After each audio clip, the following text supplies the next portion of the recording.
Assalamu alaikum everyone, welcome to my channel Microbiology with Huria Khan. So today my lecture topic is epidemiology. So what is epidemiology, uses of epidemiology, and how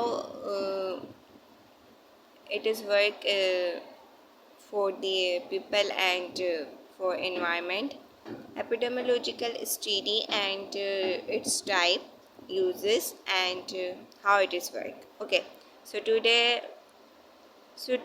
discuss all these topics. Okay, so without wasting time now, let me start now. So epidemiology is the study of the determinate distribution and frequency of disease, who gets the disease and why. Means epidemiology एक ऐसी study है, मतलब कि उसमें हम distribution पढ़ते हैं, determinants पढ़ते हैं किसी भी डिज़ीज़ के बारे में, कि अगर फॉर एग्ज़ाम्पल अगर हम कोविड-19 की बात करें या टीबी की बात करें कि वो अगर किस तरह से फैल रहा है, कौन कौन से एरिया में फैल रहा है, उसके डिटर्मिनेंट्स क्या है, उसकी डिस्ट्रीब्यूशन किस तरह से हो रही है, कहाँ पर ज़्यादा है कहाँ पर कम है, उसका रेशो कितना बढ़ रहा है, मेल में ज़्यादा है फीमेल में ज़्यादा हो रही है. तो it's all about the study of epidemiology. ठीक है, that study is called epidemiology. Epidemiologist study sick people. Epidemiologists study healthy people to determine the critical difference between those who get the disease and those who are free. It's mean कि हम epidemiology में सिर्फ ये नहीं पढ़ते कि जिन लोगों को डिजीज़ हो रही हैं उनके बारे में पढ़ रहे हैं, नो, बल्कि हम ये भी देखते हैं कि कितने लोग हैं इससे मुतासिर हो रहे हैं उस बीमारी से, और कितने लोग हैं वो मुतासिर नहीं हो रहे हैं, और क्या वजूहात है कि जो लोग मुतासिर हो रहे हैं और जो लोग मुतासिर नहीं हो रहे उनके रीज़न्स क्या है. ठीक है, तो ये सारी इन चीज़ों के बारे में पढ़ना जानना, it's all about this epidemiology. Okay, so who is epidemiologist. Epidemiologist वो होते हैं जो कि इसके बारे में स्टडी करते हैं एपिडेमियोलॉजी के बारे में, तो उनको हम एपिडेमियोलॉजिस्ट कहते हैं.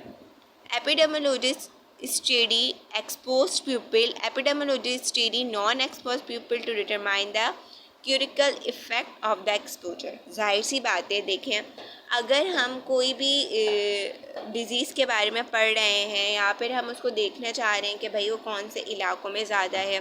फॉर एग्ज़ाम्पल अगर हम लंग कैंसर की बात करें, ठीक है, अब हम देख रहे हैं हमने एक कोई सा भी कंट्री ले लिया और उसके हमने डिफरेंट एरियाज़ को विज़िट किया, फिर हमने देखा कि लंग कैंसर हो ज़्यादा कहाँ रहा है. फिर हमने ये नोट किया कि भाई लंग कैंसर उन एरियाज़ में ज़्यादा हो रहा है जहाँ पे स्मोकिंग ज़्यादा की जाती है, जहाँ पर स्मोकर्स ज़्यादा हैं, तो वहाँ पर लंग कैंसर ज़्यादा हो रहा है. तो वजूहात क्या हो गई, स्मोकिंग हो गई. और ज़्यादा मेल्स में हो रहा है, क्यों हो रहा है, क्योंकि मेल ज़्यादा स्मोकिंग करते हैं, तो यानी कि मेल्स का रेशो कम है एज़ कम्पेयर टू फीमेल, तो उनमें क्यों नहीं हो रहा. तो हम सिर्फ उसके बारे में नहीं पढ़ेंगे कि जिसको बीमारी हो रही है, बल्कि उसके बारे में भी पढ़ेंगे जिस पे एक्सपोज नहीं हो रहा, और उसके बारे में अभी पढ़ेंगे जिस पे एक्सपोज हो रहा है. तो it's whole all about the study of epidemiology. Okay, इसके बाद हम देखेंगे इसकी, थोड़ा सा मैं आपको एक शो करती हूँ इसकी डेफिनेशन के बारे में. ठीक है, तो ये स्क्रीन पे भी मैं लिख लिख के आपको बताती रहूँगी कि किस तरह से करना है. तो what is epidemiology. Last dictionary definition. It's mean कि अगर हम डिक्शनरी में देखें तो इसकी डेफिनेशन क्या होती है. The study of distribution and determinants of health related states or events in specified populations and the application of this study to control of health problems. It's mean कि हम एपिडेमियोलॉजी के बारे में अगर डिक्शनरी के थ्रू देखें तो उसमें भी ये डेफिनेशन है कि डिस्ट्रीब्यूशन डिटर्मिनेंट के हेल्थ रिलेटेड जो जितने भी प्रॉब्लम्स हो रहे हैं, क्यों हो रहे हैं, उनकी वजूहात क्या है, कितनी रेशो में हो रहे हैं, तो ये सारा क्या कहला रहा है, एपिडेमियोलॉजी कहला रही है. ठीक है, अब देखेंगे स्क्रीन पे मैंने ये चीज़ यहाँ पर शो की है, डिजीज़ पॉपुलेशन वगैरह. अब हम बात करेंगे इसके बाद के यूजेस, के एपिडेमियोलॉजी के यूजेस क्या हैं. कोविड-19 के मैंने एग्जांपल लिया तो मैं इधर मैंने उसको मेंशन कर दिया. To determine describe and report on the natural course of disease disability, injury and death, to aid in the planning and development of health services and programs, to provide administrative and planning data, to study the cause or etiology of disease or condition, disorder, disabilities etc. अब देखें इसके uses क्या हैं। जाहिर सी बात है, अब जैसे अगर हमने कोविड-19 की एग्जांपल ली है, तो कोविड-19 हमें पता है एक बीमारी है जो फैल रही है, लेकिन अगर हमें उसका रेशो पता नहीं होगा, हमें ये नहीं पता होगा कि वो कितनी फैल रही है, कहाँ कहाँ फैल रही है, क्यों फैल रही है, कितना रेशो उसका, रोज़ाना कितनी रेशो में पाकिस्तान में केसेस बढ़ रहे हैं, दूसरे ममालिक में केसेस बढ़ रहे हैं, तो अगर हमें इस चीज़ का अंदाज़ा नहीं होगा तो हम उस पर कैसे कंट्रोल कर पाएंगे। क्योंकि हम जानते हैं कि पैंडमिक डिज़ीज़ बन गई है जो कि ऑल ओवर द वर्ल्ड फैल गई है, ठीक है। तो अगर हमारे पास एपिडेमियोलॉजी नहीं होगी तो हम किस तरह से पता करेंगे कि भाई कितनी तादाद में रेशो बन रहा है और कितना उस पर कंट्रोल हमें करना है। तो ये सारी चीज़ें इसकी यूजेस होती हैं कि प्लानिंग करना उसके बारे में, ठीक है। तो एडमिनिस्ट्रेशन जो होती है, यानी कि जो मेडिकल के सर्विसेज के जो लोग होते हैं, तो वो क्या करते हैं, एपिडेमियोलॉजिस्ट क्या करते हैं, उस पर बाकायदा स्टडी करते हैं उन एरियाज़ में जाकर जहाँ डिजीज़ ज़्यादा फैली है। कंट्रीज़ में देखा जाता है कि कितनी डिजीज़ फैल गई है। तो ये क्या है, इसके यूजेस हैं कि अगर ये चीज़ हमें नहीं पता होगी तो फिर हम किस तरह से फिर उस पर जो है वो किसी भी बीमारी पे काबू कर सकते हैं, तो वो हमारे लिए मुश्किल हो जाएगा। तो इसके यूजेस इस तरह से भी होते हैं। और दूसरे यूजेस देखें, इसके और भी यूजेस हैं, क्या है, to determine the primary agent responsible or excrete and causative factors, to determine the characteristics of the agent or causative factor, to determine the mode of transmission, to determine contributing factor, to identify and determine geographic patterns। तो ये सारे क्या हैं, ये सारे इसके different uses हैं कि मोड ऑफ ट्रांसमिशन उसका क्या है। जाहिर सी बात है, जब हम एक डिजीज़ पे स्टडी करेंगे तो हम ये भी देखेंगे कि भाई उसके कौन कौन से फैक्टर्स हैं, पॉजिटिव फैक्टर्स, कौन से बीमारी किस वजह से बढ़ रही है, अब कौन से इलाकों में क्या ऐसी वजूहात है जिसकी वजह से बढ़ रही है। तो ये क्या हो गई, हमें वो चीज़ें भी पता लग रही हैं ना, तो ये भी इसके यूजेस में आ जाता है,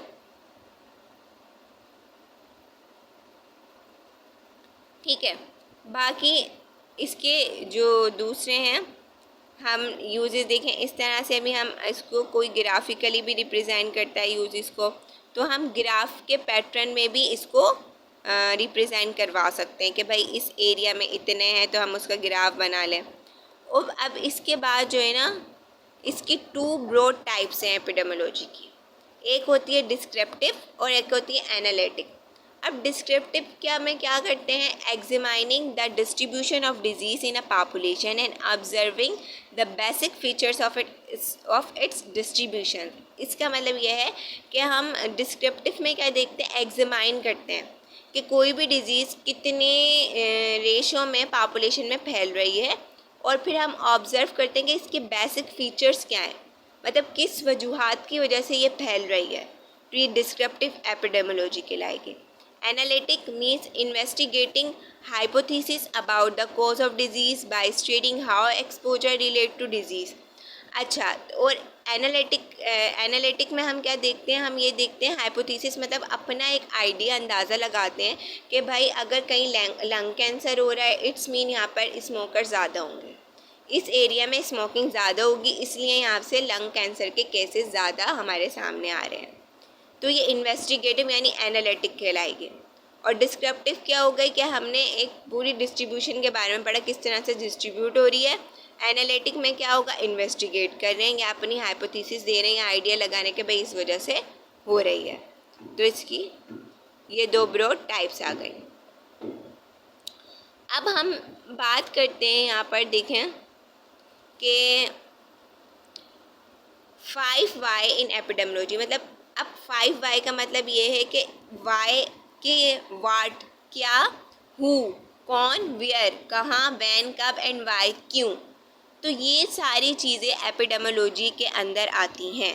कि भाई अगर डिज़ीज़ हो रही है, क्यों हो रही है, कहाँ हो रही है, कैसे हो रही है कौन सी डिज़ीज़ है, क्या, क्यों है, कब हुई, तो ये सारे वाई आते हैं। तो इसलिए मैंने डब्ल्यू लगा दिया यहाँ पर कि भाई 5 डब्ल्यू इसमें आते हैं कि भाई क्या, कौन, कहाँ, कब और क्यों। ठीक है, तो इसमें अब इस सब का जवाब मैं आपको बता देती हूँ। डायग्नोसिस और हेल्थ इवेंट, ये सारे हो गए वाट, कि डायग्नोसिस करें कि क्या है, कौन सी डिजीज़ है, वाट, हु पर्सन, यानी कौन से लोगों को, कौन से इंसानों को, कौन से पर्सन को हो रही है, वो हु, वेयर, किस जगह हो रही है, व्हेन, टाइम, किस टाइम हो रही है। ठीक है, तो ये टाइम आ गया। Causes, risk factors and modes of transmission, how और वाई, ये इनका आंसर है कि कॉजेस किस वजह से हो रही है, कौन से रिस्क फैक्टर्स हैं जिसकी वजह से हो रही है, एक से दूसरे में किस तरह से ट्रांसमिट हो रही है, तो ये वाई का आंसर है। ठीक है, कि एक से दूसरे में क्यों ट्रांसफ़र हो रही है, कैसे ट्रांसफ़र हो रही है, इसकी पॉजिटिव एजेंट्स क्या हैं, तो ये वाई का आंसर है। मतलब एपिडेमियोलॉजी में हमें वाई, कब, कहाँ और क्यों के बारे में ये बताना पड़ता है। अब हम इसकी थोड़ी सी डिस्क्रिप्शंस भी पढ़ लेते हैं ना, कि अगर पर्सन की बात कर रहे हैं, ठीक है, हमने पहले कहा पर्सन, ठीक है, तो पर्सन में हम देखेंगे कि भाई उस पर्सन की एज क्या है, उसका जेंडर क्या है, इथनिक ग्रुप मतलब कौन से ग्रुप से बिलोंग करता है, जेनेटिक उसका रिकॉर्ड क्या है, उसकी डाइट, उसकी फ़िज़िकल एक्टिविटी क्या है, स्मोकिंग करता है या नहीं करता, और रिस्क टेकिंग बिहेवियर, उसका बिहेवियर कैसा है, एजुकेशन, ऑक्यूपेशन, ये सारी चीज़ें देखेंगे, क्योंकि ये चीज़ें हमें देखना पड़ती है। अब जैसे डायबिटीज़ है, डायबिटीज़ हम देखते हैं कि वो ज़्यादा एजड लोगों में होती है मोस्टली, वो किसी को भी सकती है लेकिन मोस्टली मैं बता रही हूँ। बीपी के इश्यूज ज़्यादा एजड वालों को होते हैं, विटामिन डी की डेफिशिएंसी ज़्यादा एजड वालों को होती है। उसकी वजह क्या होती है कि रिसेप्टर्स जो होते हैं वो ज़्यादा विटामिन जो है फिर वो नहीं बना रहे होते, हार्मोन ज़्यादा सीक्रेट नहीं हो रहे होते, तो विटामिन डी बनता नहीं है ना, तो कैल्शियम फिर वो ऑब्जर्व हो पाता है, तो फिर बोन्स के दर्द होना, हड्डियाँ कमज़ोर होना शुरू हो जाती हैं। तो मतलब कि ये एज, जेंडर, ये सारे पर्सन में आ जाते हैं कि हम उस पर्सन के बारे में अगर जानना है हमने, तो उसके हमने एज लिखेंगे, जेंडर लिखेंगे, उसका ग्रुप, जेनेटिक रिकॉर्ड लिखेंगे, उसकी डाइट, फिज़िकल हेल्थ, तो कि वो करता क्या है, कि वो कैसे माहौल में बैठ रहा है जिसकी वजह से उसको वो डिज़ीज़ हो रही है या क्यों ख़त्म नहीं हो रही, तो उसका बिहेवियर भी देखेंगे हम। तो ये उसके पर्सन में आ जाएगा, पर्सन में ये सारी चीज़ें हम उसका रिकॉर्ड लेंगे। अब इसके बाद जो है इसके बाद आ जाता है हमारे पास टाइम। ठीक है, कि टाइम किस टाइम हो रही है, किस वजह से हो रही है, तो ये time since an event, physiologic cycles, age, time since birth, seasonality, तो उसकी जो है वो टाइम हम देखेंगे कि उसकी टाइम ड्यूरेशन क्या है, किस टाइम उसकी किस टाइम हो रही है, किस वजह से हो रही है, और कितने टाइम तक वो रह रही है, तो ये सारे उसके टाइम में आ जाता है। उसकी बर्थ कब से कब तक, वो कब पैदा हुआ, उसको किस एज में हुई है, तो वो सारे टाइम में आ जाती है। तो इस तरह का उसका थोड़ा सा ग्राफ बनता है। एपिडेमियोलॉजी का ट्रेड अगर हम देखें कि इस तरह से उसका होगा, कोई भी अगर एजेंट होगा, अब एजेंट में वायलेंस फैक्टर, पैथोजिन, कुछ भी हो सकते हैं ना, तो ये एनवायरनमेंट है और ये होस्ट है। ठीक है, अब इन्वायरमेंट में हम देखें कितनी सैनिटेशन कंडीशंस है और उस होस्ट की कितनी जो है वो रेजिस्टेंस है या कितना उस पर असर कर रहा है, तो ये भी हम सब देखेंगे, क्योंकि उसी के हिसाब से हम उस पेशेंट का रिकॉर्ड बताएंगे, उसकी जो है वो डिजीज़ बताएंगे, और उसके जो है फिर हम उसके हिसाब से उसका इलाज को रेकमेंड करेंगे। तो इस तरह से इसका जो है वो ट्रीटमेंट होगा, या फिर हम अगर डायग्नोसिस कर रहे हैं। अब अगर हम बात करें यहाँ पर, ठीक है, तो अगर हम यहाँ पर किस चीज़ की बात कर रहे हैं, यहाँ पर हम बात कर रहे हैं इम्पॉर्टेंट टर्म्स की बात कर रहे हैं। ठीक है, अब एपिडेमियोलॉजी के कुछ इम्पॉर्टेंट टर्म्स हैं जिसमें आती है हेल्थ। हेल्थ क्या है, is a state of complete physical, mental and social well being, not merrily the absence of disease या इन्फॉर्मिटी। हेल्थ क्या है, हेल्थ हम किसको कहते हैं कि एक वो स्टेट जिसमें आप फिज़िकली, मेंटली, सोशली सब ओवरऑल आप बिल्कुल सही हो। ठीक है, वो आपकी हेल्थ कहलाएगी। होस्ट क्या है, is a person or other animal that harbours and infectious agent. मतलब जो आपको नुकसान पहुंचा रहा है, ठीक है, और ख़ुद को फ़ायदा दे रहा है, वो होस्ट है। इन्वायरमेंट क्या होगा? Is an epidemiological context refer to the habitat in which the biological agent and the host exist, survive or originate.